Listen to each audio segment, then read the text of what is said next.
ओम शांति, ओम शांति। सभी प्यार से बोलेंगे ओम शांति। इस सुंदर सत्र में बाप दादा की तरफ से आप सबका भी बहुत बहुत बहुत हार्दिक स्वागत है। दीदी जी का बहुत सुंदर परिचय आप सब ने सुना। मैं उसमें 2 लाइन और जोड़ना चाहता हूँ। दीदी को सदैव साकार बाबा बुलबुल कहते थे, ज्ञान की बुलबुल। और दूसरी चीज़ आप सबको जानकर बहुत खुशी होगी, भारत में सेवा प्रारंभ होने के बाद हमारी दीदी पहली ब्रह्मा कुमारी है।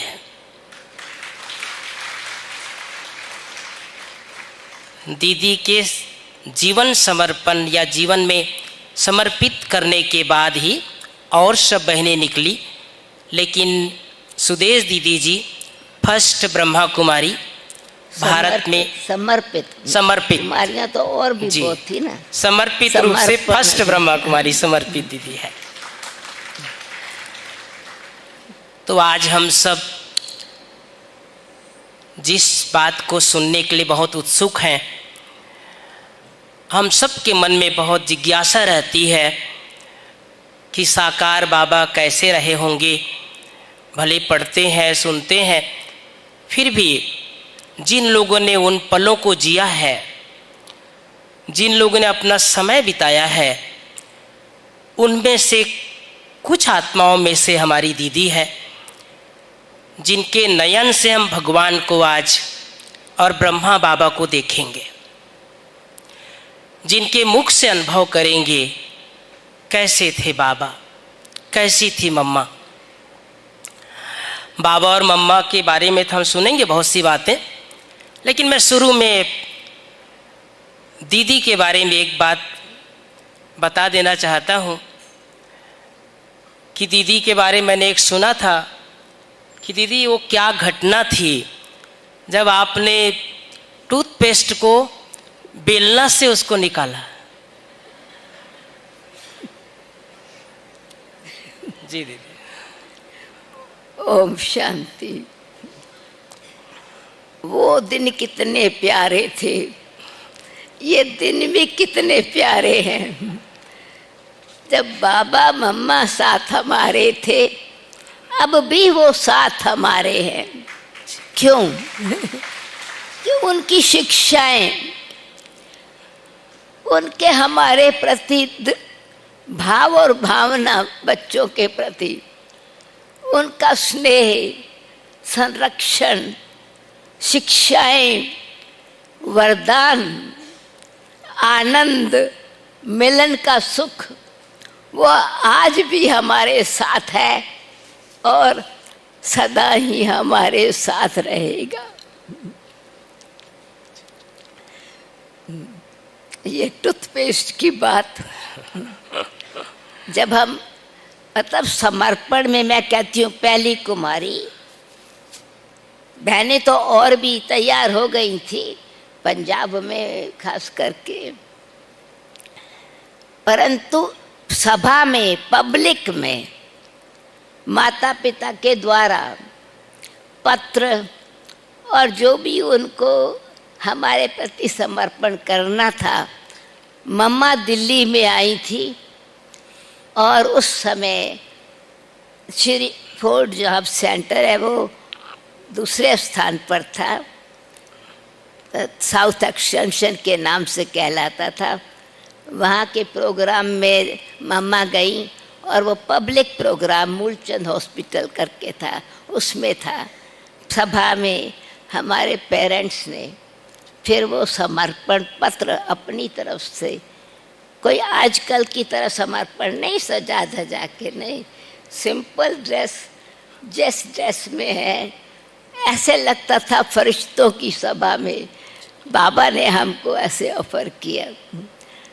हमारे पेरेंट्स ने लिखा उस पत्र में कि हमारे बगीचे का ये चैतन्य फूल मामा आप जगदम्बा को अर्पण है, और हमको विश्वास है कि ये सुगंध, रूहानी सुगंध फैलाएगा आपकी पालना से। तो ये था पहला समर्पण हमारा इस हिसाब से। जी दीदी। तो फिर समर्पण हुए। फिर वो टूथपेस्ट की बात कहाँ से आई? जी। तो हम जब आकर के सेवा केंद्र पर रहने लगे तो ये तो था समर्पण में समर्पण। सब कुछ बाबा के घर में से लौकिक में अलौकिक होता तभी होता था जब जो कुछ आया वो समर्पण किया यज्ञ में, और फिर यज्ञ से हमको सब कुछ मिलता था। जी। ये तो सिस्टम अब भी है। तो हमारी पेस्ट खत्म हो गई, टूथपेस्ट।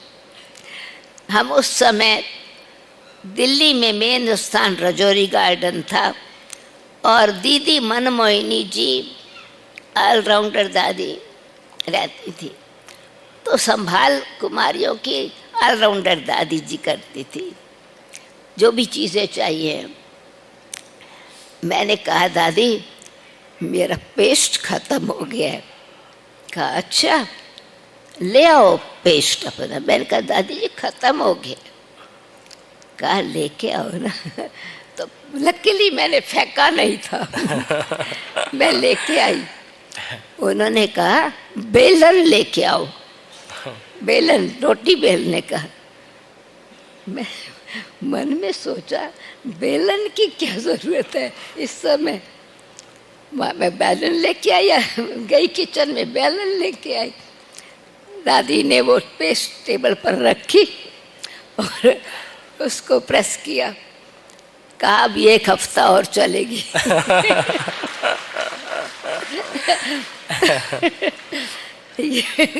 तो ये सुंदर बेलन की कहानी और टूथपेस्ट की कहानी से शुरुआत कर रहे हैं।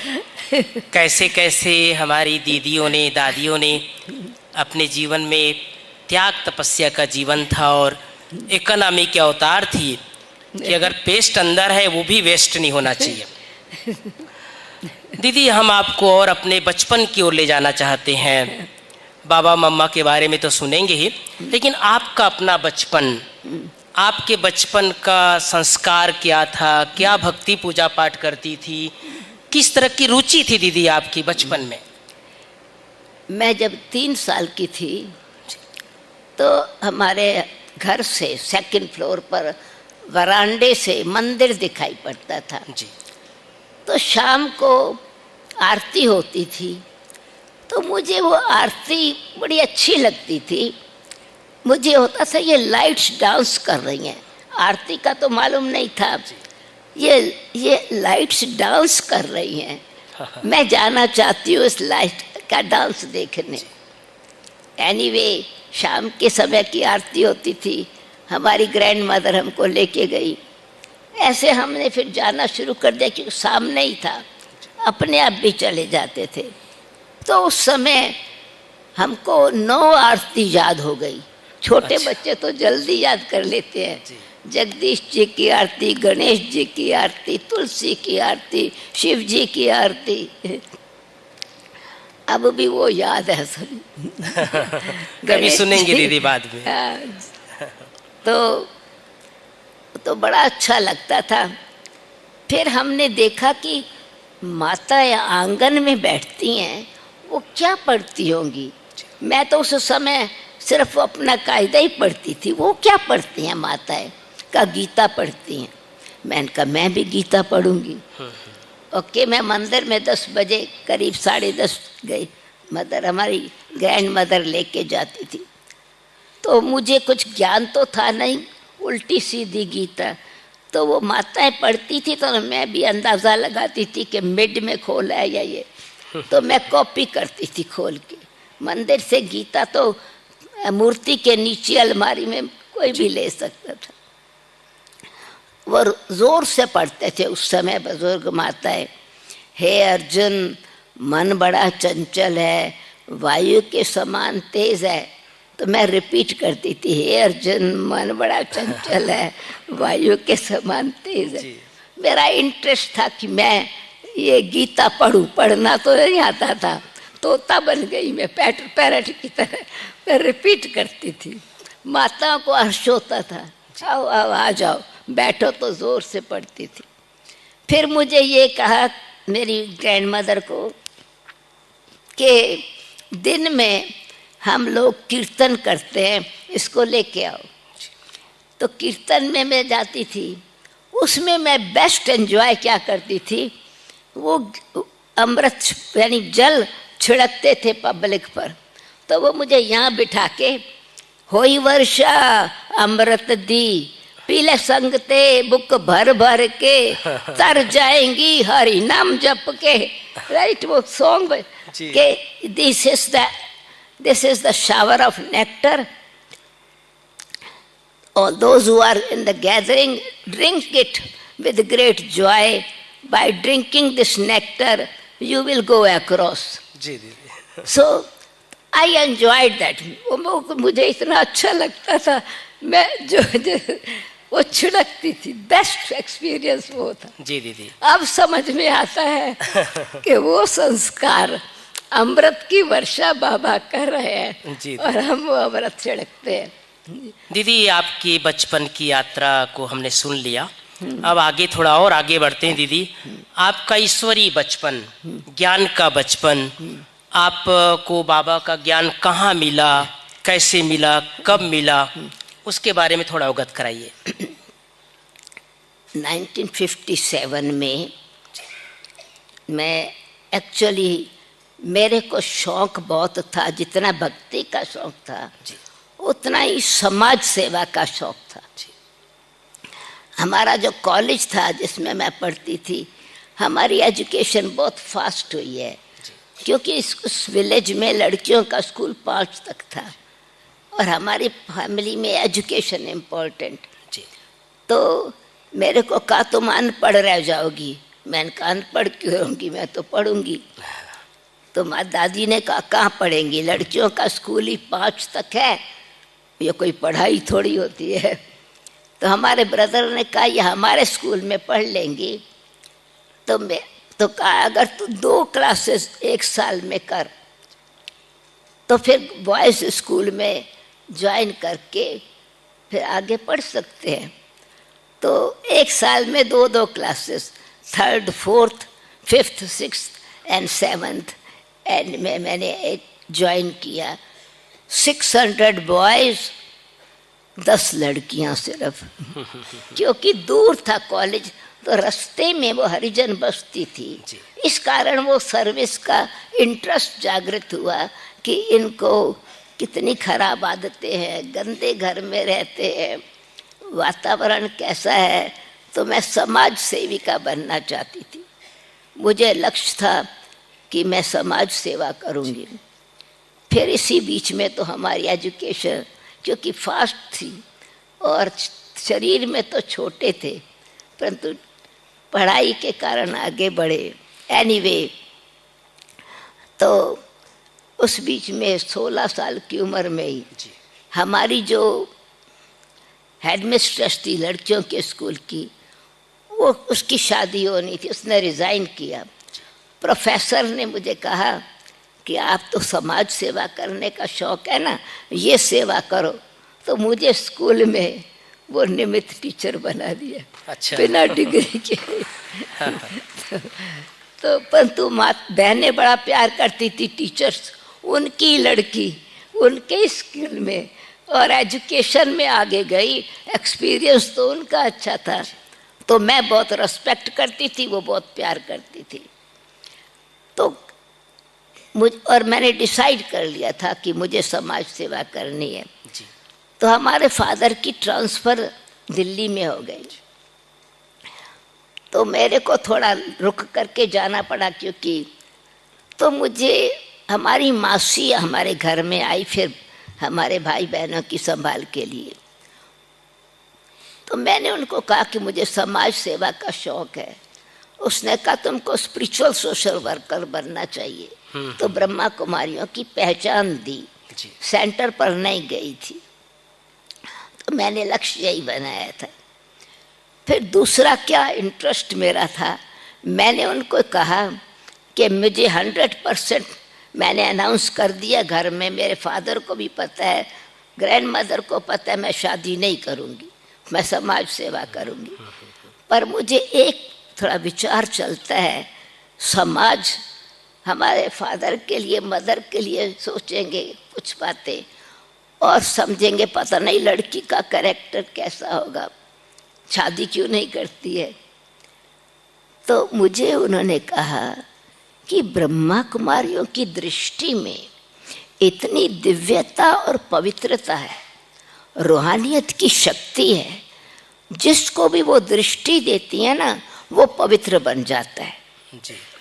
अब मुझे तो वो लग गया अंदर, मेरी दृष्टि ऐसी होवे, मैं जिसको देखूं उस दृष्टि में पवित्रता समाई हो और जिनको दृष्टि दूं वो पवित्र बन जाए। इसलिए मुझे ब्रह्मा कुमारी आश्रम में जाना। खैर हम वॉक अब कैसे जाऊं, तो हम रोज वॉक करने जाते थे। तो भाई बहनों के साथ कंपटीशन लगाया कि हम उस डेस्टिनेशन पर जाएंगे जहाँ मेरी मासी ने कहा था कहाँ सेंटर है। गए हम तो उस समय प्रकाश मणि दादी जी दिल्ली में थी। तो अंदर गए तो चित्र थे, त्रिमूर्ति और झाड़। दादी जी ने थोड़ा दिखाने का लक्ष्य रखा, पर मेरे को ये था मैं उनकी आंखों में देखूं। मैंने समझा कोई ऐसे ही जादू हो जाता है। परंतु क्योंकि कंपटीशन में हमको अभी और आगे जाना था तो हमारे ब्रदर ने कहा हमारे पास टाइम नहीं, हम फिर चले जाते हैं, तुम रह जाओगी पीछे।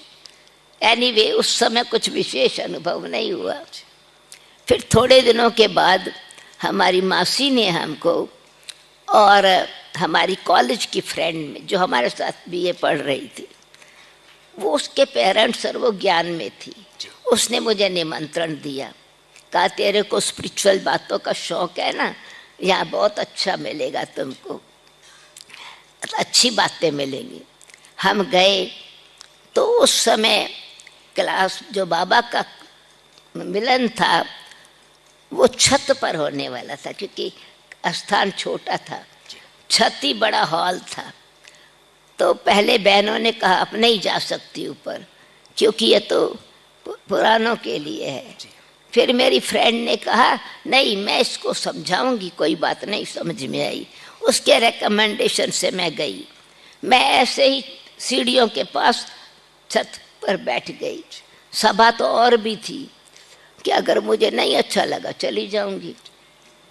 तब तक बाबा नहीं आए थे तो आश्चर्य लगता था, ये लोग ना कीर्तन कर रहे हैं, न भजन कर रहे हैं, ना ढोलकी है, ये क्या सा सत्संग है। दीदी अब तक आपको ईश्वरीय ज्ञान पूरा नहीं मिला था? हाँ, जब आप गई थी उस समय तब तो गई जिस समय तो बाबा ने हमको, अच्छा हमने तो आंखें बंद करके बैठ गए।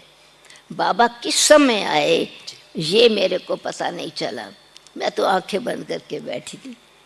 जब आंखें खोली तो बाबा को सामने इतना ही था, समझो छत, ऐसे बाबा जैसे ट्रांसलाइट में दिखाई पड़ते हैं, ऐसे सिर्फ इतना वैरायटी नहीं था, बस जैसे कि एक कोई धूप में किसी का चित्र दिखाई देता है जी। तो मैंने कहा धूप का परछाया लाइट इन पर ही क्यों है, औरों पर क्यों नहीं। मैंने जगह बदली किया अच्छा, और फिर भी वो बाबा की फोटो लाइट दिखाई देवे।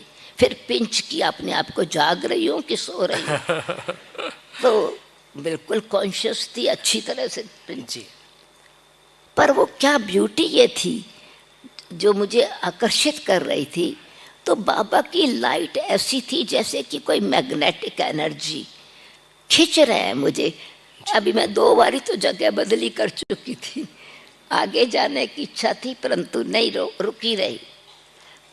तो अच्छा लग रहा है देखने को, ये महात्मा जी लाइट की बॉडी है, पर वो फीलिंग अच्छी। पर फिर आंखें बंद की, शायद मेरी इमेजिनेशन है, मैंने आंखें बंद कर दी। आंखें बंद की तो चंद्रमा की लाइट जैसे। तो वो एक्सपीरियंस ऐसा था जी कि मैं एंजॉय करने लगी, बच्चों की तरह आँख मिचौनी का खेल जैसे, आँख बंद करूं और आँख खोलूं। दीदी, उस समय आपकी आयु क्या थी और ये कौन से सन की बात है? 1957, जी 16 साल की उम्र थी। जी दीदी जी। तो मैं तो खैर अच्छा अनुभव कर रही थी बहुत। जैसे नहीं गर्मी होती है बहुत तो पसीना आता है, और जी पसीने में जैसे हवा का झोंका अगर लगता है, जी ये मैं एग्जाम्पल ग्रॉस दे रही हूँ, जी वो बाहर का पसीना को या हवा नहीं थी, वो आंतरिक जो गूज बम्पिल जैसे होते हैं ना, आनंद की फीलिंग। जी अच्छा, फिर मुझे संकल्प आया कि ये लगता है महात्मा जी कोई जादू कर रहे हैं। ब्रह्मा बाबा है, पिता, ये तो कुछ पता नहीं था, जी ये कोई जादू तो नहीं कर रहे हैं मेरे पर। और मेरी माँ कहाँ बैठी है, मदर भी सब।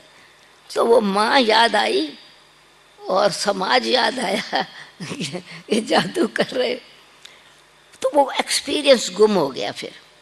फिर मैंने कोशिश की तो बाबा तो साधारण दिखाई पड़ते थे। जी अब मुझे समझा, अच्छा चलो जो बोल रहे हैं मैं सुनूं, क्या सुना रहे हैं। तो बाबा ज्ञान की कुछ बात ऑफ कोर्स तो लाइट लाइट बार बार हर 2-4 सेंटेंस के बाद बोलते थे। जी अब मुझे वो समझ में नहीं आया तो थोड़ा बोर होने लगी। तो मैंने देखा मदर कहाँ बैठी हैं, जो मतलब, तो मैं देख तो लिया था पहले उनका ध्यान खींचवाने के लिए, पर वो तो इतनी मस्त थी सुनने में, उनका चेहरा मुस्करा रहा था, सिर नोट कर रही थी सब। तो उनमें मैं अट्रैक्ट नहीं कर सकी, वो मेरा जो थॉट था उन तक नहीं पहुंचा। तो वो बाकी टाइम में जैसे ऐसे ही बैठी, जैसे टाइम मेरा जा रहा है चली जाऊं। पर एनीवे हम ये पूरा हुआ सब। बाबा की मुरली पहला दिन था, मदर का भी पहला ही दिन था बाबा के सामने। बाकी तो गई थी 2-4 बारी। घर जाते समय मैंने कहा, अपना अनुभव सुनाया मदर को। उसने कहा ज्ञान कितना अच्छा था, कितना अच्छा समझाया, ये सच्चा गीता ज्ञान है। मेरे कई प्रश्नों का उत्तर मिल गया, मेरे लिए ये पाथ बहुत अच्छा है। पर उन्होंने कहा पर मुझे तो कोई लाइट नज़र नहीं आई। अब मैंने कहा मुझे तो ज्ञान कुछ नहीं समझ में आया। अब एक ही जगह पर है, उनको लाइट नहीं नजर आई, मेरे को ज्ञान समझ में आया, उनको ज्ञान नहीं समझ में आया। जी अब मेरे को क्यूरोसिटी हुई कि वो लाइट कहाँ से आई थी। जी तो नेक्स्ट डे मेरी फ्रेंड ने बताया कि निराकार परमात्मा है, उनको शरीर का आधार चाहिए। तो ये एनर्जी इतनी पावरफुल परमात्मा की होती है जब वो और आपको दिखाई पड़ा। तो मेरे को ये क्यूरियोसिटी थी कि भगवान कैसे आएगा, वो तो आएगा तो उनकी बॉडी जल जाएगी। अब और बिजली तो चमकी नहीं, वो आकाशवाणी तो भगवान की थी तो बिजली नहीं चमकी, गजगोर नहीं हुई है। तो उसने समझाया थोड़ा, भगवान आएगा तो सबकी उनकी बॉडी जल जाएगी जिसके तन में आते हैं। वो महात्मा जी तो बड़े आराम से बैठे थे। तो उसने आर्ग्यू मतलब मेरा चल रहा था। तो मेरे हाथ में रुमाल था, गिरा। कहा आप ये गिरा दो अगर और उठाओ तो कितनी एनर्जी चाहिए। मैं इनका क्या अर्ज फट से उठा लूँगी। कहा 20 किलो वजन उठा सकती है। मैंने कहा हाँ, मेरी मसल्स हैं पावरफुल।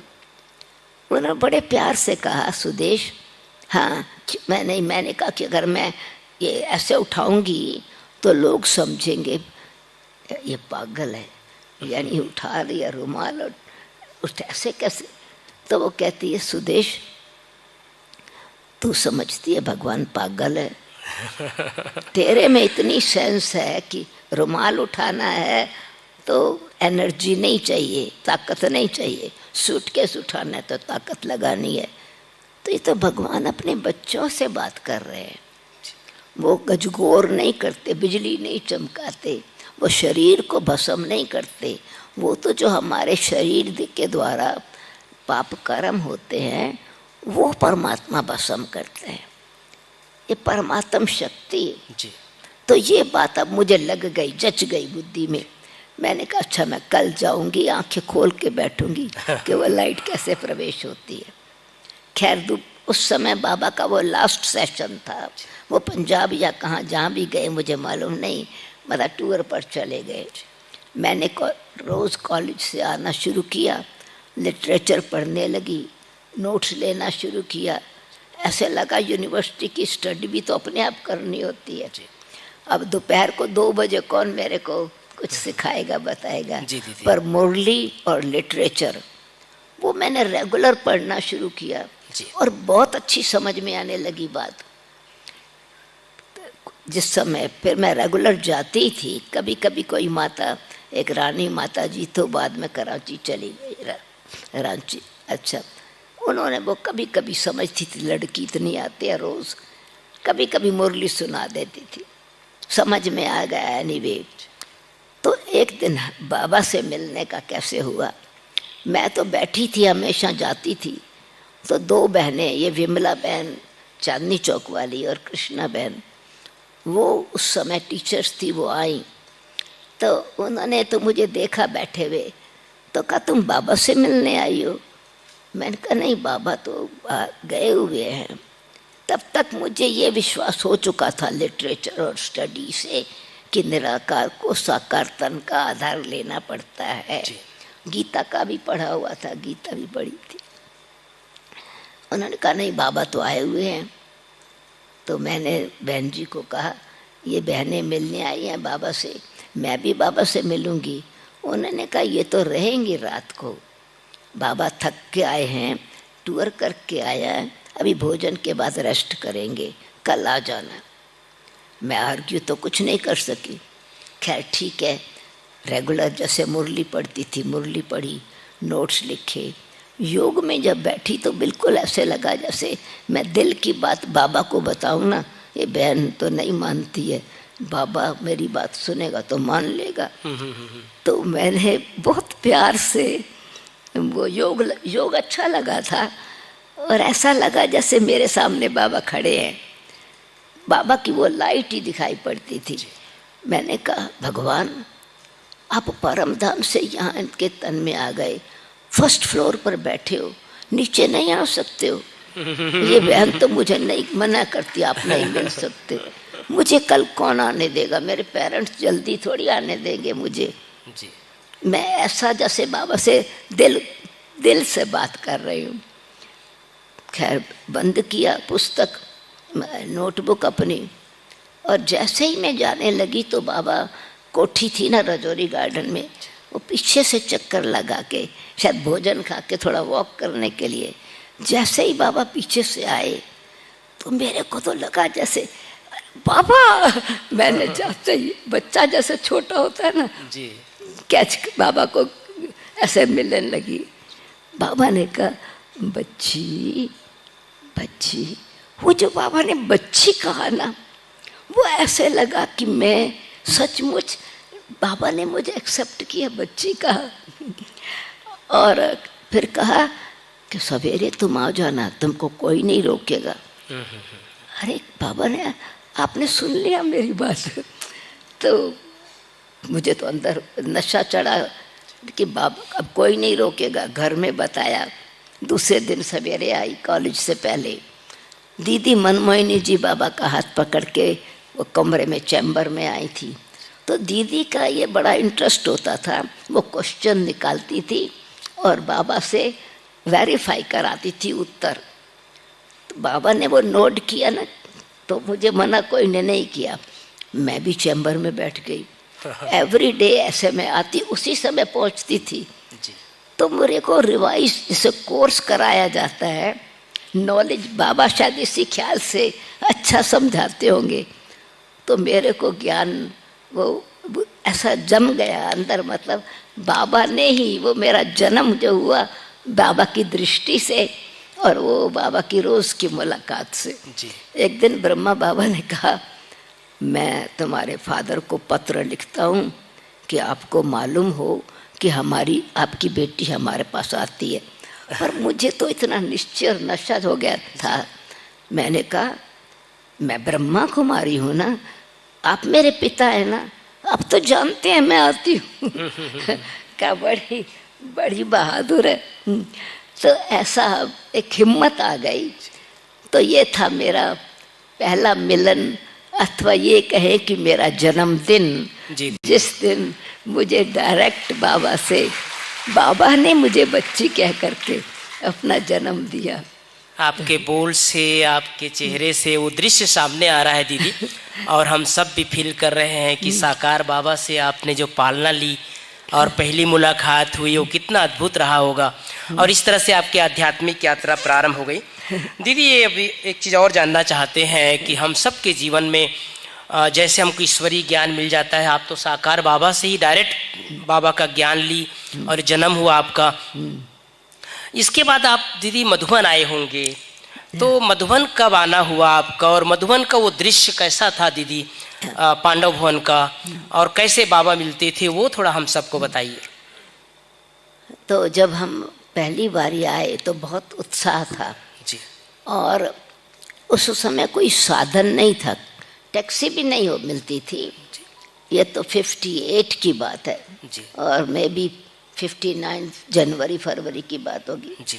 मतलब बहुत ऐसा टाइम पर बस से जाते थे, ट्रेन पर से उतर करके पब्लिक बस, और बस स्टेशन पर हम उतर जाते थे, सामान बैलगाड़ी में रख देते थे, बैलगाड़ी सामान लेके जाती थी और हम लोग पैदल जाते थे।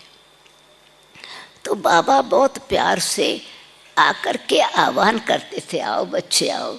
और कोई अगर मतलब माताएं, बुजुर्ग माताएं भी होती थी तो कहते थे पानी लेके आओ, इनके पैर धुलाई करे, थक गई होंगी माताएं। तो इतना वो जो द्रौपदी के पैर धुलाई किए, मतलब माताएं थोड़ी पैर धुलवाई करवाएंगी, पर बाबा का प्यार वो बहुत अच्छी तरह से। और स्थान भी बहुत छोटा था, हिस्ट्री हॉल नहीं बना हुआ था, हिस्ट्री हॉल तो बहुत बाद में बना है।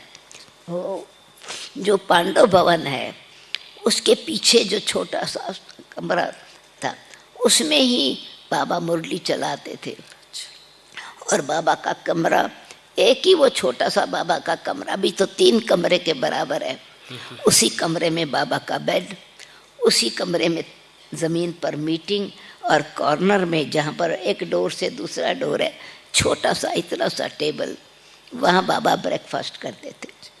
तो वो तो ऐसा लगता था बचपन के दिन हमको, कभी भी चले जाओ, ब्रेकफास्ट मुरली से पहले जाओ, बच्ची ब्रेकफास्ट किया है? नहीं बाबा मैं जा रही हूँ, मैं सिर्फ देखने आई थी आप क्या कर रहे हैं। का नाश्ता कर रहा हूँ, आओ बैठ जाओ। तो फिर लच्छू को कहते थे गरम गरम रोटी और मक्खन दो। तो ऐसा लगता था जैसे शाम को मिलने गए, बाबा जूस पी रहे, सूप पी रहे हैं, आओ बच्ची सूप पियो। नहीं बाबा मुझे तो खाना खाने जाना है। तो वो बहुत ऐसा नॉर्मल था। एक दिन आगे तो फिर इस प्रकार से उस समय बाबा ट्रेनिंग देते थे खुद। जो एक ही रूम था, विजिटर्स आते थे तो फॉर्म भरवाना होता था। तो हमारों को भी ज्ञान तो अच्छा समझ में बुद्धि आ गया था, तो विजिटर्स को हम जाके अटेंड करते थे। बाबा कहते थे फॉर्म भरवा के ले आओ, फिर दिखा बताते थे कि ये फॉर्म देखना माना उनकी नब्ज़ को जानना। तो उसमें आपका धर्म कौन सा है, आपके पिता का नाम क्या है, आपका एड्रेस क्या है। तो कब वो बाबा बताते थे कि इनसे जब बात करो तो जैसा व्यक्ति, जैसा क्वेश्चन था, भाई आपका इंटरेस्ट किस में है, शांति चाहिए, धर्म, तो ये समझाओ, घर हमारा असली कहाँ का है ये बताओ, थोड़ा मतलब ज्ञान की बात। तो ये भी बाबा ने सिखाया। जी। फिर क्या था, जब बाद दूसरे बारी गए, टेंट लगाता होता था, विजिटर आते थे तो वहाँ समझाते थे। तो बाबा कभी वॉक करते थे, सुनते थे हम क्या समझा रहे हैं। तो दूसरे दिन मुरली से पता चलता था कि बाबा ने हमको सुनाया। ऐसे ही ये भी हिस्ट्री हॉल बन गया था। तब तक तो एग्जीबिशन होने लगी थी, अच्छी तरह से। दीदी पहली बार जब आप आई थी मधुबन तो कितने दिन रह करके गई थी? 10 दिन करीब रहे 10 होंगे। दिन। हाँ, जी। मतलब और वो जो गरम गरम रोटी आप बाबा से खाए, सूप पिए, उसका प्रभाव अभी तक है दीदी। तो वो क्या था कि मतलब वो उस दिनों का तो आनंद ही निराला था ना। जी। तो ऐसा वो मुझको याद है कि हम बाबा उस समय बैठ के बताते थे, बच्ची ऐसे नहीं ऐसे करना है, डायरेक्शन देते थे, सिखाते थे। और बाबा के साथ वॉक करने चलो तो ध्यान दिलाते थे किसका हाथ पकड़ा है। हमको ये तो होता ही नहीं था कि ब्रह्मा बाबा है, शिव बाबा है, बाबा बाबा है, बस यही था।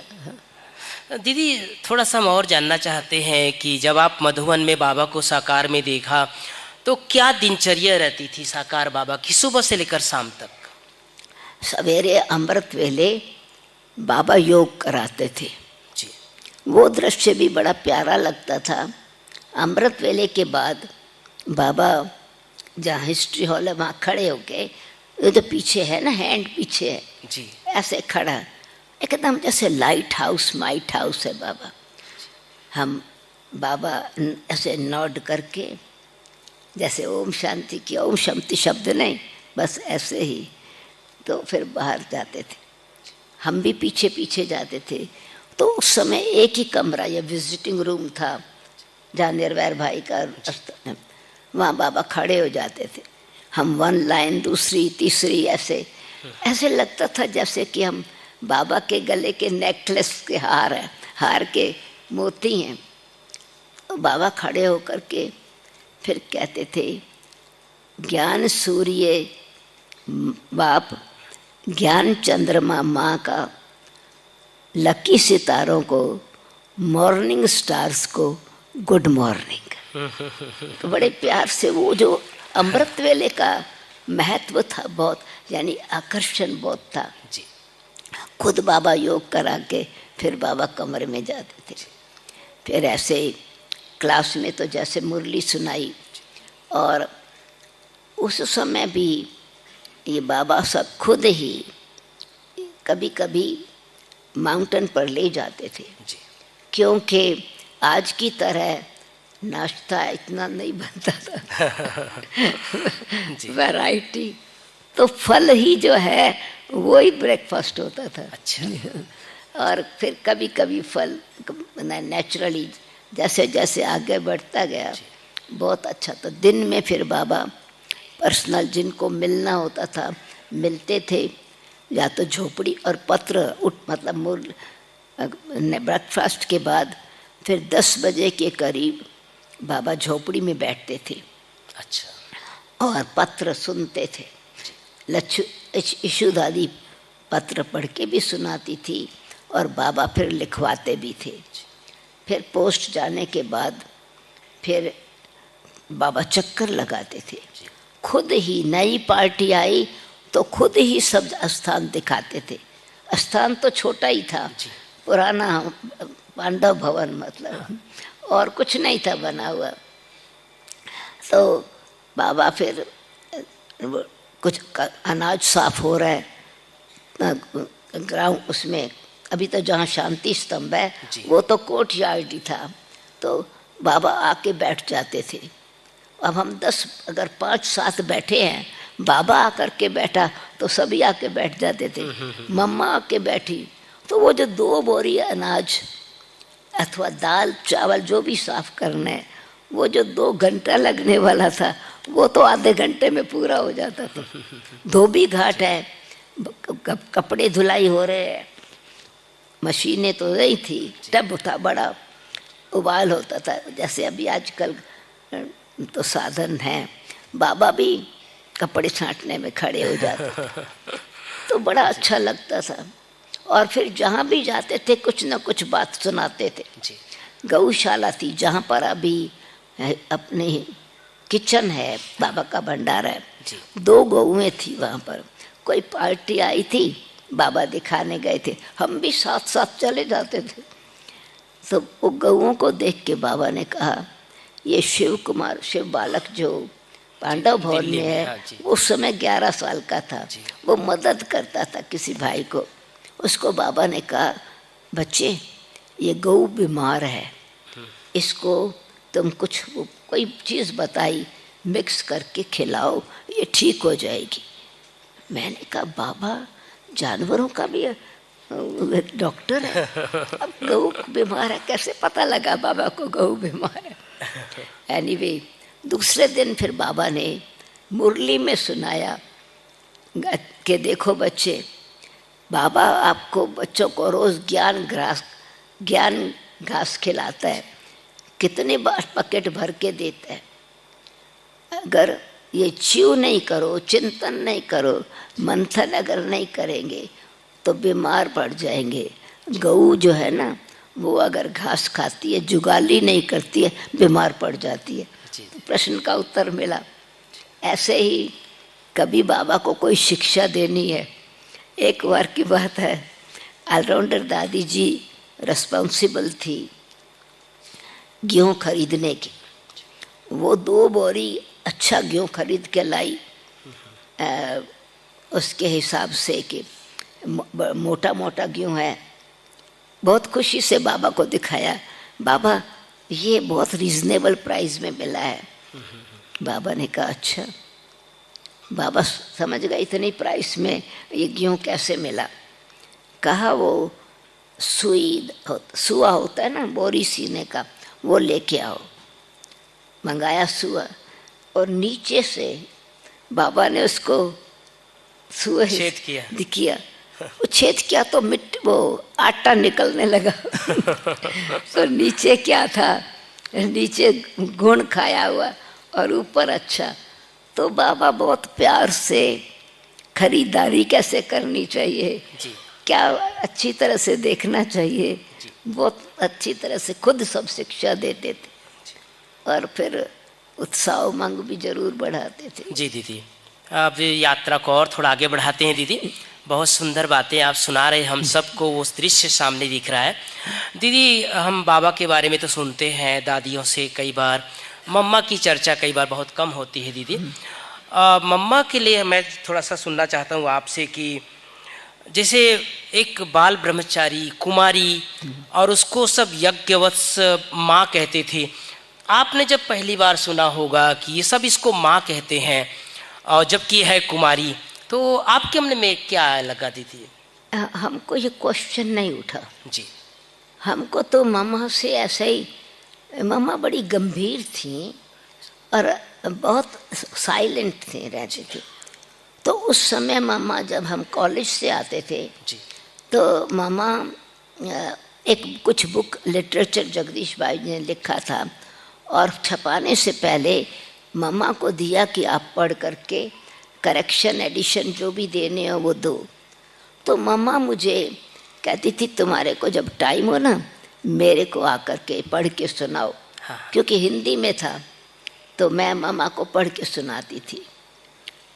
और मामा सुनने के बाद फिर एक्चुअली इसको कैसे हमको जीवन में उतारना चाहिए, भाव क्या है इसका, तो ऐसे रोज़ जब भी मामा टाइम देती थी तो मैं पढ़ के सुनाती थी। मामा फिर उस पर थोड़ी चिट चैट या कोई 1-2 पॉइंट उस पर सुना देती थी। जी। एक दिन अचानक मेरे को मामा ने कहा, सुदेश विमला जो है वो क्लास कराने नहीं जा सकती, यहाँ कब तिलक नगर में माताओं का क्लास चलता है, तुम जाके क्लास कराओ। मैंने कहा, मामा मैं क्या क्लास कराऊंगी, ना मैं कोर्स कभी कराया है, मुझे तो कुछ मालूम नहीं है। कहा, तुम एंजॉय करती हो ना जो मुझे सुनाती हो, अच्छा लगता है। मैंने कहा, मामा बहुत अच्छा लगता है। कहा, समझ में आता है। मैंने कहा, बराबर समझ में आता है, पर बेस्ट बात तो वो है जो आप फिर इस पर जो चिट चैट करती हैं, बड़ी फायदे की चीज़ है। मामा ने बड़ी गंभीरता से कहा, जो बात तुमको समझ में आती है, अच्छी लगती है, फायदे वाली चीज़ है, ये बराबर तुम्हारा अनुभव है ना। तो जो तुमको अनुभव हुआ और जो अच्छी लगती है, अच्छी बात तो दूसरों को सुनानी चाहिए, उसमें क्या प्रॉब्लम है। जी जी, जी। तो मामा ने एनकरेज किया ऐसे। क्लास कराने के लिए भेजा। माताओं ने कहा मम्मा नेक्स्ट वीक भी इनको भेजना। ऐसे करते करते मम्मा ने समुद्र में फेंक दिया तैरने के लिए। तब आप ही सीख गए। तब से आप तैर रहे हैं दीदी। दीदी जब मम्मा अव्यक्त हुई उस समय आप कहाँ थी? मधुबन में ही थी। अच्छा। मम्मा तो हमारे पास, फिर मेरा ये सौभाग्य था जी। मम्मा की सेक्रेटरी मम्मा के साथ, क्योंकि मेन सेंटर रजौरी गार्डन ही था उस समय। मम्मा आकर के लंबा समय रहती थी जी। तो मम्मा की दिनचर्या में मम्मा अमृत वेले जल्दी उठती थी, तो वो अपना लॉन जो था रजौरी गार्डन के सेंटर का, वहाँ थोड़ा वॉक करती थी, फिर योग में बैठती थी और जल्दी उठती थी मम्मा। तो बस योग के बाद फिर नोट्स पढ़ती थी। बाबा उनको नोट्स भेजते थे, लेट फी पेड। जो बुरी दादी आती थी सब्जी लेने नीचे, तो बाबा के नोट्स वो पोस्ट में आते थे।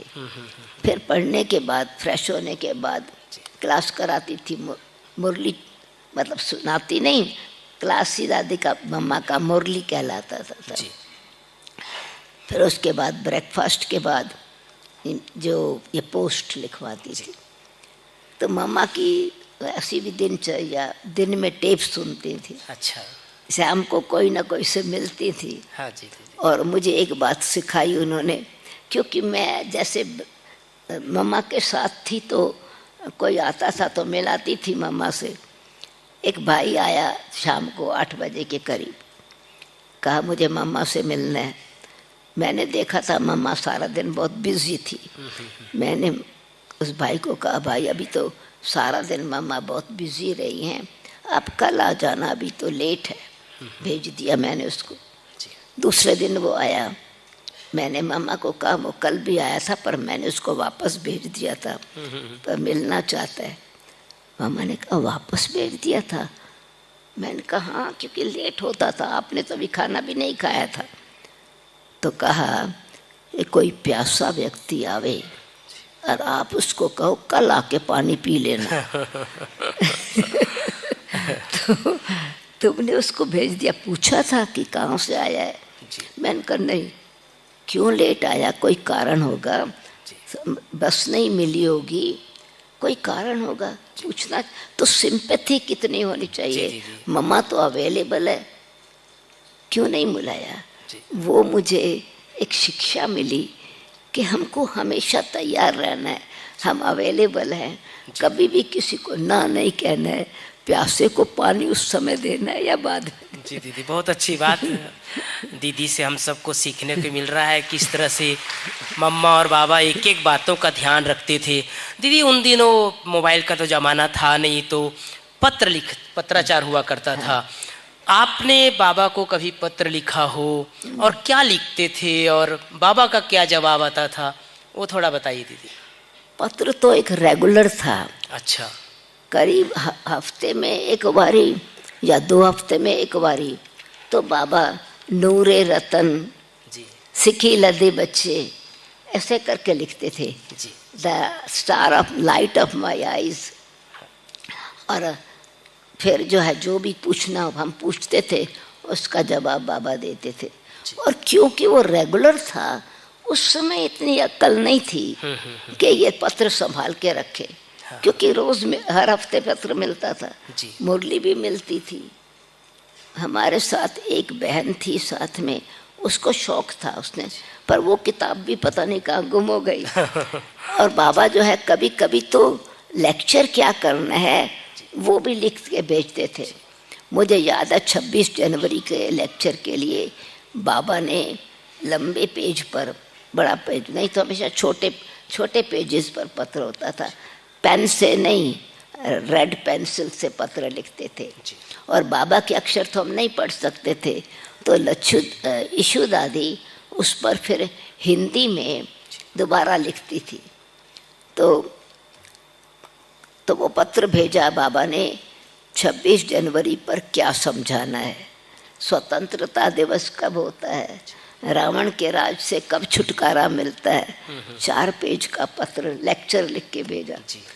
और कब कोई बात होती थी, मुझे याद है एक बारी मैं आँख का ऑपरेशन कराना था, बाबा कराना चाहिए, तो कहा तुम मजबूत हो ना? हाँ बहुत अच्छा है, मजबूत, जब कोई बात नहीं, बाबा ने तो तीसरा नेत्र दिया है ना। तो जो जो शब्द पूछते थे उसका जवाब शॉर्ट में जी। और फिर कोई ना कोई डायरेक्शन देते थे।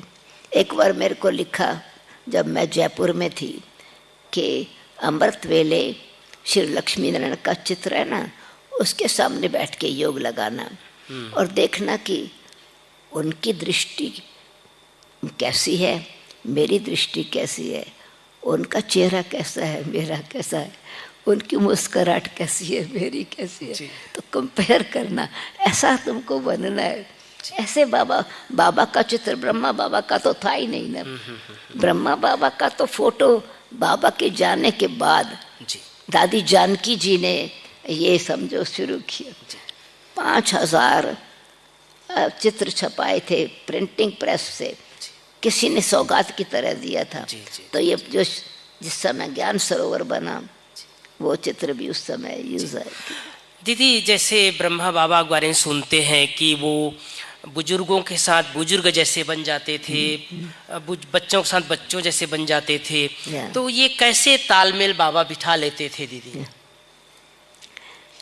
ये बाबा के पास तो क्योंकि स्वाभाविक रीति से प्यार की शक्ति थी और कल्याण की भावना थी, और बाबा को मालूम है कि ये बच्चे को जो खिंच के आए हैं ज़रूर वो देवता कुल की आत्माएं हैं। स्मृति भी दिलाते थे और सिर्फ शब्द नहीं, उनको विश्वास था कि ये बाबा के जो बच्चे हैं ये विशेष है, तो बच्चों को उत्साह दिलाते थे बड़े प्यार से। मजदूरों को भी प्यार करते थे। ठंड होती थी तो कहते थे मीठे चावल बना दो आज, गुड़ के चावल। हलवा तो थोड़ा बड़ी चीज़ थी, पर गुड़ के मीठे चावल, सर्दी है ब्लैंकेट दे दो इनको। और मतलब प्यार था बाबा का, न केवल ब्राह्मणों से पर मजदूरों से बहुत प्यार था, और कुछ ना कुछ उनके लिए भी। तो यूथ को उसी प्रकार का उत्साह दिलाते थे और एनकरेज करते थे। कुमारियों को भी ऐसे ही, माताओं को तो वो बहुत उठाते थे, खास करके बूढ़ी माताओं को।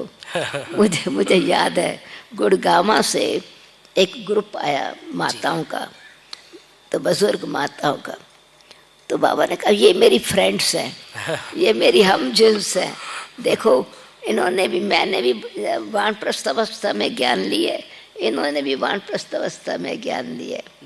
पर बचपन का संस्कार बाबा का बड़ी जल्दी इमर्ज होता था। वो लक्ष्मी नारायण के चित्र के नीचे हिस्ट्री हॉल में श्री कृष्ण का चित्र है, तो जब वो बाबा समझाते थे तो हमेशा कहते थे मैं ये मिचनू बनूंगा, यानी बेबी बनूंगा, कल मैं ये बेबी बनूंगा, कल मैं ये बेबी बनूंगा। तो क्योंकि बाबा को उनको फीलिंग देनी थी कि तुम्हारे में इस प्रकार की शक्ति है, इस प्रकार का स्वमान जागृत करो, उत्साह उमंग देते थे। बच्चे ये समझाओ, ऐसे समझाओ, मुरली में भी कहते थे और एनकरेज करते थे। ये जो बुलबुल की बात है ना, तो मैं हिस्ट्री में हाल में अपना अनुभव सुना रही थी, विजिटर्स ने क्या पूछा, एग्जीबिशन में क्या समझाया, बाबा पैसे पूछते थे क्या बताया तुमने, क्या समझाया। वो तो अलग बात की बात है। पहले ये बंद हो गया शायद, सुनाई पड़ रहा है आपको? नहीं सुनाई पड़ रहा, ठीक बात।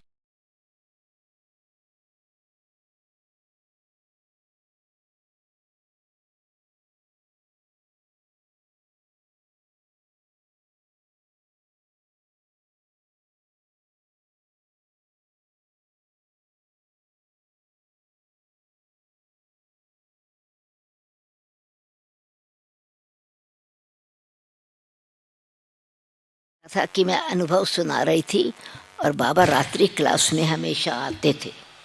तो बाबा आए तो मैंने खड़ाओं की आवाज़ सुनी, बाबा वुडन स्लीपर्स पहनते थे, तो मैंने बंद कर दिया। बाबा तो अंदर आए नहीं, 2 मिनट बीत गए, 3 मिनट बीत गए, मैंने कंटिन्यू किया। बाबा अंदर आए कहा ज्ञान बुलबुल क्या गीत गा रही थी, बहुत अच्छा संगीत सुना रही थी। जी। तो समझ में आ गया कि बाबा का ज्ञान संगीत है, दिल से गाएं, दिल से सुने, दिल से सुनाए। तो इस तरह से दीदी को बाबा ने ज्ञान बुलबुल का टाइटल दिया। एक बात और जानने की जिज्ञासा है दीदी मन में कि हम बाद में सुनते रहे कई बार कि जो भी पार्टी आती थी, बाबा के बच्चे आते थे, बाबा मम्मा अपने गोद में बिठाकर एक ईश्वरीय पालना की अनुभूति कराते थे। ये क्या बात थी दीदी? सर को कराते थे ऐसा? अभी गोद दो शब्द है, अर्थ है जी। गोद लेना, ये हिंदी में जी। एडॉप्ट करना, जी। गोद का बच्चा। जी। मैं समझती हूँ अब भी ये भाषा यूज करते होंगे। हाँ जी। एडॉप्ट कर, एडॉप्शन को कहते हैं गोद लिया।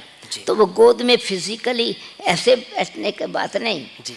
बाबा के पास जो मैग्नेटिक एनर्जी प्यार की थी, तो एकदम खिंच के, जैसे अभी भी हाँ। किसी के साथ बहुत स्नेह होता है, हाँ। तो आप जाके गले लग जाते हैं। जी। और फिर आए तो मम्मा बैठी हैं, पर बुजुर्गों को लगता था ये मेरी माँ है, आके सिर बैठे यही हैं, सिर रख दिया। बच्चे आए, हम लोग तो बाबा खड़े हैं जा करके, जैसे छोटा बच्चा पहन लेते हैं। इस प्रकार से मतलब गोद लेना, अपना बना के अपनेपन का अनुभव कराना, और वो बैठे प्यार देना अथवा मुख में कुछ खिला देना। बाबा का ऐसा भी होता था, वो जब जिस टाइम मक्खन मानी होती थी तो गरम गरम रोटी और मक्खन जो भी आए बाबा उनको वो खिलाते थे। कभी फिर अब हलवा बना तो वो हलवा ऐसा खिलाया। जी दीदी, हम तो बड़ी दादी को देखा दीदी, दादी कई बार पिकनिक कराती थी, अलग अलग आइटम बनवाती थी। ब्रह्मा बाबा भी पिकनिक कराते थे दीदी? क्या क्या बनवाते थे? नहीं, लेके जाते थे जी। पर उस समय तो पिकनिक के साधन भी नहीं थे। अच्छा। मतलब कहाँ जा, मतलब वो क्या लेके जाए? जी। भोजन के भी लिए लिमिट थी। जी। समझो, और सिर्फ ये मक्की का रोटी या जवार की रोटी और छाछ, कुछ समय तो यही चलता था। हाँ हाँ। तो पिकनिक की बात तो दूसरी है। वो तो अभी हम प्रिंस प्रिंसेस हो गए ना, अभी सही गोल्डन एज आ गया, इसलिए हमारी पालना बड़ी शाही पालना है। और पहले तो मुझे याद है ऑलराउंडर दादी कोई एप्पल लेके आते थे तो कहती थी लाल एप्पल सर्विस करेगा। वो लाल बोलती थी हमको, ज्यूअल के लाल ये एप्पल सर्विस करेगा, एप्पल सर्विस करेगा, रख दो एप्पल सर्विस करेगा। मैं पहले सोचती थी ये एप्पल कैसे सर्विस करेगा। तो फिर कोई आते थे या दिन में जो भी मुरली सुन के आके बैठे तो वो एप्पल काट के एक पीस एप्पल का मतलब 8 लोगों को एक एप्पल खिलाती थी। अच्छा। समझा। तो ऐसे तो वो भी ऐसे बाबा भी मामा भी जो भी कुछ आता था जी। फिर अच्छा आने लगे तो एप्पल आते थे तो पहला सीजन में बाबा बच्चों को खिलाते थे।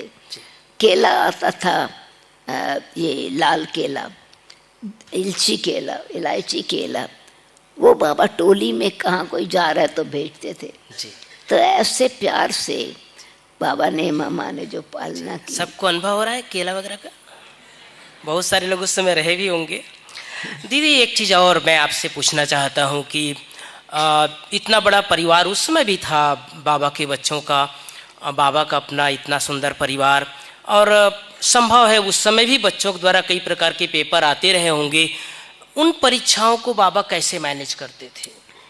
ये बाबा के पास क्योंकि सेल्फ रिस्पेक्ट, जी, इंटॉक्सिकेशन, जब बाहर वाले जो हैं वो इतनी सारी बातें बोली जी, तो बाबा कहते थे निंदा हमारी जो करे मित्र हमारा सो। जी। और अगर कोई समझो आपस में किसी की कोई बात होती थी तो बाबा पत्र लिख करके भेजते थे या आके समझाते थे, बच्चे तुम तो, और कोई ने अगर भूल की है तो भी बहुत अच्छी तरह से ध्यान पर खिंचवाते थे। तो बैलेंस था, कोई भूल हुई तो ऐसा नहीं कि इग्नोर कर देवें, और कोई मतलब विशेषता है तो बराबर उसको एक्नॉलेज कराते थे। और फिर एक बार की बात है कि ये जहाँ निर्वैर भाई का जहाँ ऑफिस है वहाँ पहले एक बड़ा कमरा था, अपने रमेश भाई ने कहा बाबा हम सेमिनार करना चाहते हैं, उसकी मीटिंग करना चाहते हैं, तो आप आएंगे। तो 21 भाई बहन थे, हमारा भी उसमें सौभाग्य था, तो मैं भी उसमें बैठी। तो बाबा ने सुना कि ये सेमिनार का मतलब इनका क्या है। अच्छा, फिर दूसरे दिन मुरली में 2-3 दिन मुरली के बाद बाबा ने कहा बच्चे कहते हैं हम सेमिनार करेंगे। देखो बाबा तो रोज सेमिनार करते हैं। तो बच्चों को सिखाने के लिए उत्साह भी भरते थे और साथ साथ स्वीकार करते थे। कोई बच्चे आइडिया देते थे, जगदीश भाई कुछ बताते थे तो और किसी कोई की ऐसी थोड़ी नेचर है लापरवाही की, गुस्से का संस्कार है, डायरेक्ट नहीं बोलते थे, मुरली में ही समझाते थे जी। किसी को भी ऐसे डायरेक्ट कहा हो नहीं जी, मुरली से समझ जाते थे कि ये मतलब बाबा। दीदी हम बाबा के बारे में सुनते हैं लास्ट दिनों अंतिम 2 साल 3 साल तक बाबा बहुत उपराम हो गए थे और एकदम अंतर्मुखी रहने लग गए थे। उस समय आपने मिला हो बाबा से, तो वो दृश्य हमारे सामने लाइए कि कैसे थे बाबा अंतिम दिनों में। मुझे अपना अनुभव है इस बात का जी। मैं जयपुर में जब थी, बाबा ने मुझे म्यूज़ियम में भेजा था। बाबा ने बहुत शौक से म्यूज़ियम बनवाया था और कहा था तुम उसकी सेवा पर जाओ जी। तो मैं जल्दी ग्रुप लेकर के आती थी, तो तब तो बाबा ज़्यादा रहने नहीं देते थे। 4-5 दिन के बाद कहते थे जाओ अभी सेवा पर। एक दिन मैंने कहा बाबा सब इतने रहते हैं यहाँ पर, आते हैं, उनके लिए तो आप 10-15 दिन छुट्टी देते हैं, 4-5 दिन के बाद आप पूछते हैं कब जा रही हो, क्या मेरे लिए जगह नहीं है यहाँ मधुबन में रहने की। बाबा ने कहा बच्ची सागर पर बादल जब भर जाते हैं ना, वो जाके बरसते हैं, बरस के फिर वापस आ जाते हैं, तुम बरस के फिर वापस आ जाओ। तो ऐसे जल्दी बाबा से जाना होता था, मधुबन जाना होता था। तो मेरी लास्ट विजिट 1968 नवंबर मैं ग्रुप को लेकर के गई थी। तो बाबा मेरा हाथ, उस समय ट्रेनिंग सेंटर बन रहा था, बाबा ने मेरा हाथ पकड़ा और कहा चलो तुमको दिखाऊं कंस्ट्रक्शन वर्क क्या चल रहा है, और कुमारियों की ट्रेनिंग के लिए ये ट्रेनिंग सेंटर बना रहे हैं और तुमको कुमारियों की ट्रेनिंग करानी है। अच्छा। तो मैं, बाबा ने मेरा हाथ पकड़ा हुआ था। तो जब आप विशाल भवन में जाते हैं या डाइनिंग रूम में जाते हैं टावर ऑफ पीस से, तो उस समय सीढ़ियाँ नहीं बनी हुई थी, वो एक छोटी सी हिल थी। अच्छा। अब बाबा लंबे और मैं छोटी, तो बाबा ने मेरा हाथ पकड़ करके जैसे मुझे मदद कर रहे हैं हिल पर चढ़ने की। तो मैं पकड़ा हुआ था बाबा का हाथ, अचानक देखा, फील ऐसा हुआ, फ्लैश नहीं है परंतु रुई है, अरे बाबा का हाथ, और उसमें से जैसे कि लाइट चमक रही है, सॉफ्ट बहुत, और फीलिंग है जैसे कि ट्रांसपेरेंट है। मैंने बाबा को ऐसे खड़े होकर देखा, बाबा ने मुझे जोर से कहा, पकड़ा, चलो बच्ची। तो वो ऐसा जो मेरा पहला अनुभव, उसका अनुभव था, वो मुझे ऐसे लगा कि वतन वाला बाबा नीचे आ गया। तो मैं देख रही हूँ कि सूक्ष्म वतन वाला बाबा यहाँ आ गया। अच्छा बाबा सूक्ष्म वतन में फिर कौन सा ब्रह्मा बाबा है? वो अनुभव भी हो रहा है, क्वेश्चन भी है। तो फिर बाबा ने मेरा ध्यान वो खिंचवा तोड़ चेंज करके कहा चलो बच्ची।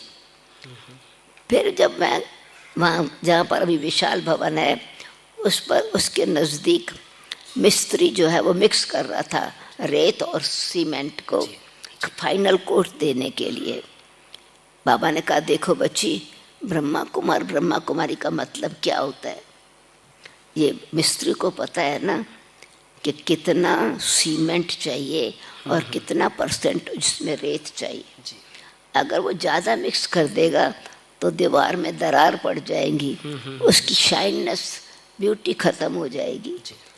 तो ये जीवन बनाने की बात है, कैरेक्टर बिल्डिंग की बात है। बाबा बच्चों का ट्रेनिंग देनी है ना, तो जीवन से जीवन बनाना है। तो श्रीमत में अगर मन मत मिक्स हो जाती है तो वो बिल्डिंग में दरार पड़ जाती है। तो मेरा वो पर्सनल एक्सपीरियंस 23 नवंबर का, फिर तीसरे दिन 2 दिन रहे और बाबा ने मुझे कमरे में बुलाया, कहा बच्ची तुमको अभी यहाँ से दिल्ली जाना है। अच्छा बाबा दिल्ली जाना है? हाँ, कि बाबा को अपना वायदा पूरा करना है। क्या वायदा था? बाबा ने जब मुझे दिल्ली से जयपुर में भेजा था तो जयपुर में बहुत अच्छी सर्विस म्यूज़ियम की, फर्स्ट म्यूज़ियम था, हमको भी बहुत उत्साह था। तो म्यूज़ियम में समझाने के लिए हमको कहीं पब्लिक के पास नहीं जाना पड़ता था। बाबा पत्र लिखते थे, राजाओं को इनविटेशन कैसे दो, गवर्नमेंट के मिनिस्टर्स को कैसे दो, वो डायरेक्शन देते थे क्या लिखना चाहिए। तो उनकी सेवा होती थी, क्वालिटी सेवा थी, रॉयल सेवा थी। तो दिल्ली वालों ने बाबा को पत्र लिखा कि बाबा अभी तो वहाँ सेवा अच्छी शुरू हो गई है, अभी सुदेश को वापस दिल्ली भेजो। बाबा ने उनको लिखा, 2 बारी उन्होंने रिक्वेस्ट की थी। बाबा ने लिखा कि दिल्ली में तो सुदेश घोड़े पर सवार थी, अभी हाथी पर बैठी है, हाथी से उतार कर घोड़े पर नहीं बिठाऊंगा, शेर तैयार करो तो भेजूंगा। जी जी जी, जी। बाबा की भाषा को बाबा ही जाने। जी जी जी जी, जी। तो बाबा ने मतलब क्या था कि दिल्ली में दौड़ भाग की सर्विस थी, साधन भी नहीं थे, बस में जाओ, पैदल जाओ, रिक्शा से भी जाओ। तो ये सेवा रॉयल सेवा थी। जी दीदी। तो ये सेवा श्रेष्ठ सेवा है, उनसे अच्छी है। शहर का मतलब क्या कि बड़े बड़े महात्माएं हैं, संत हैं, गुरु हैं, उनकी सेवा तैयार करो। तो उन्होंने म्यूज़ियम बनाया था, साथ में कुंभ मेले का प्रोग्राम बनाया था। बाबा को टेलीग्राम भेजा, कहा बच्ची दिल्ली से टेलीग्राम आया है, बाबा को वायदा पूरा करना है, अब तुमको जाना है। तो मैं उस नवंबर के महीने में 2 दिन के बाद दिल्ली गई। मैंने अपना अनुभव यही सुनाया कि सूक्ष्म वतन वाला बाबा अभी साकार वतन में है, क्योंकि ये अनुभव तो बहुत दिनों से था। कैसे ये अनुभव पक्का लगा, और भी मधुबन में एग्जीबिशन रखी थी, जहाँ पर अभी अपना म्यूज़ियम है, उसके सामने वाली बिल्डिंग में। तो एग्जीबिशन समझाते थे, फिर आके बाबा को शाम को समाचार सुनाते थे। पहले जब सुनाते थे कोई भी जिज्ञासु का समाचार, क्लास वालों का समाचार, बाबा फिर कंटिन्यू करते थे, हमको समझो पूरा उनका परिचय। और अभी क्या होता था, अच्छा अच्छी बाबा ने समझा, नोट किया, इशारा दिया, बस अब और नहीं सुनाने। तो अंतिम समय की स्थिति दीदी सुना रही है, किस तरह तो बाबा का चलना फिरना बैठना, तो मेरा फर्स्ट अनुभव भी बाबा से यही था, और लास्ट अनुभव नवंबर का वही लाइट का साक्षात्कार। हाँ, ये मेरे पास नज़दीक था, वो मेरे से दूर था। तो अभी समझ में आ गया, इतने दिनों में तो बहुत 12 साल तो बाबा के साथ रहने नहीं दिया मधुबन में। जी, जी, जी, परंतु समय प्रति समय बहुत अच्छी तरह से, कभी बादल कहा तो कभी फायर ब्रिगेड का टाइटल दिया, तो कभी बुलबुल का टाइटल। तो दीदी के पास विदेश भी बाबा ने भेजा। जी दीदी, बाबा जब कभी सुनेंगे दीदी, अभी थोड़ा समय इशारा दे रहा है। एक बात लास्ट में आपसे सुनना चाहता हूँ दीदी, और कि जैसे साकार बाबा जब अव्यक्त हुए दीदी, तो हम सुनते आए हैं अपने महारथियों से उस समय का दृश्य कि कईयों के प्रेम के वो नयन से गीले हो गए थे, प्रेम के मोती बह गए थे। आपने जब सुना या आप जब आए होंगे, आपकी स्थिति उस समय क्या थी दीदी? तो क्या है कि मैंने ही फ़ोन उठाया था जी, फर्स्ट नंबर, मतलब क्योंकि मेन सेंटर दिल्ली था जी। तो 11 बजा था, प्रकाशमणि दादी जी ने फ़ोन किया, बताया ड्रामा याद है? कहाँ याद है। तो कहा कि ऑलराउंडर को बुलाओ, बताओ बाबा ने शरीर त्याग दिया है। जी तो मुझे विश्वास नहीं हुआ। मैंने खैर एनीवे बताया, फौरन फ़ोन किया रजौरी से। उस समय हम करोल बाग में थे, पांडव भवन में थे। पांडव भवन नहीं, करोल बाग दूसरा मकाम था। जगदीश भाई को फ़ोन किया, गुलजार दादी को बताया। तो फ़ोन पर मुझे अंदर से ये था कि ये बाबा परीक्षा ले रहे हैं, टेस्ट ले रहे हैं, शरीर छोड़ा नहीं है।